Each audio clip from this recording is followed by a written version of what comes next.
नमस्कार दर्शक बंधु, आपण मानक डिवाइन जगन्नाथ चैनल को स्वागत करुछि। हिंदू धर्म रे प्रत्येक तिथि और बार निजस्व देवदेवी सह गभीर भाव संपर्कित। एही तत्व अनुसार रविनारायण व्रतर विशेष महत्व रही। जो मासर शुक्ल पक्षर एकादशी तिथि रविवार दिन में पड़े से दिन पवित्र रविनारायण व्रत पालन करा जाए। चलित वर्ष 23 अगस्त 2026 रविवार दिन रविनारायण व्रत अनुष्ठित हेब। रविनारायण व्रत भगवान सूर्यदेव एवं भगवान नारायण को उद्देश्य करी करा जाए।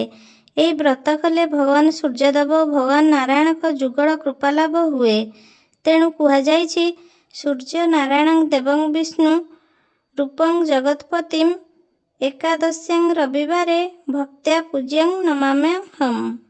रविनारायण व्रत विवाहित अविवाहित महिला पुरुष समस्ते करिपारिबे। रविनारायण व्रत पूजा तुलसी चौरा पाखरे किंबा मंदिर रे करा जाए। एही पूजा दिनर तृतीय पहर रे होइथाए। पूजा पूर्व दिन घर द्वार परिष्कार परिच्छन्न करा जाए। एही दिन एक बार करा जाए, अर्थात गोटिए थर अरुआन्न भोजन करती। पूजा दिन प्रातः मुहूर्तर उठी स्नान सारी शुद्ध वस्त्र परिधान करा जाए। उपवास रही यही व्रत करा जाए। पूजा पाई समस्त जिनिष 7 संख्यार होइथाए। घरे पूजा करुथिले तुलसी चौरा पाखकु गोबर किंबा रंगमाटी लिपि मुरुज पका जाए।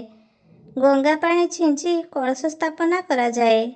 कलश रे 7 पत्र थिबा आंब डाल देले भल होइथाए, कारण ये पूजा रे 7 संख्यार महत्व रही। पूजा पीढ़ा उपरे लाल किंबा हलदिया रंगर वस्त्र बिछा जाए। भगवान सूर्य नारायण को फोटो किंबा मूर्ति स्थापना करा जाए। मूर्ति होइथिले पंचामृत शुद्ध जल रे स्नान करा जाए।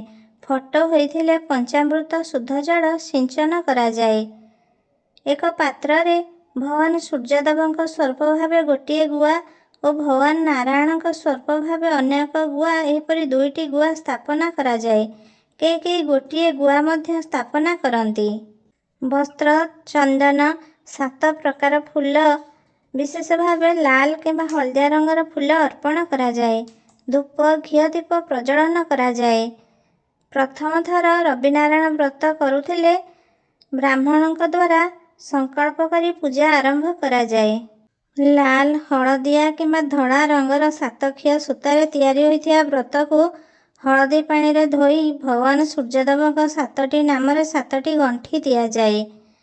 भगवान सूर्यदेव 7टी नाम हेउछि ओम आदित्याय नमः, ओम भास्कराय नमः, ओम सूर्याय नमः, ओम रवये नमः, ओम दिवाकराय नमः, ओम मित्राय नमः, ओम अर्काय नमः।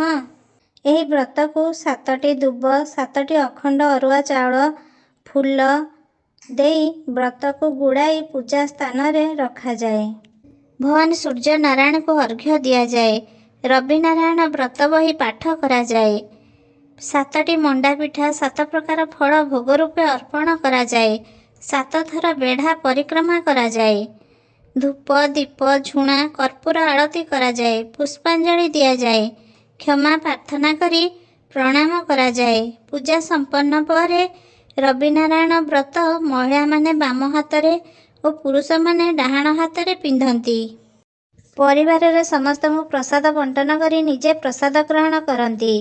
एही दिन प्रसाद फल पणा सर्बत पी रही थांती। संध्या पूर्वर पूजा सामग्री विसर्जन करा जाए। पूजा परदिन भगवान सूर्यदेव को अर्घ्य घर ठाकुर को पूजा सरिबा पर व्रत बाहर करी पानी रे विसर्जन करा जाए। एही दिन सात्विक खाद्य ग्रहण करती। निज सामर्थ्य अनुसार किछि दान करिबा उचित। एही व्रत कले परिवार रे धन समृद्धि सुख शांति सफलता मिले। विभिन्न रोगरु मुक्ति मिले।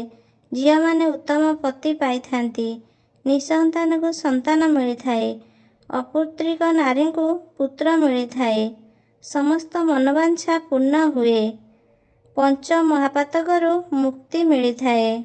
रवि नारायण व्रत करुथुवा व्रतधारी प्रति रविवार दिन आमिष पियाज रसुण खाद्य ग्रहण करंतु नहीं।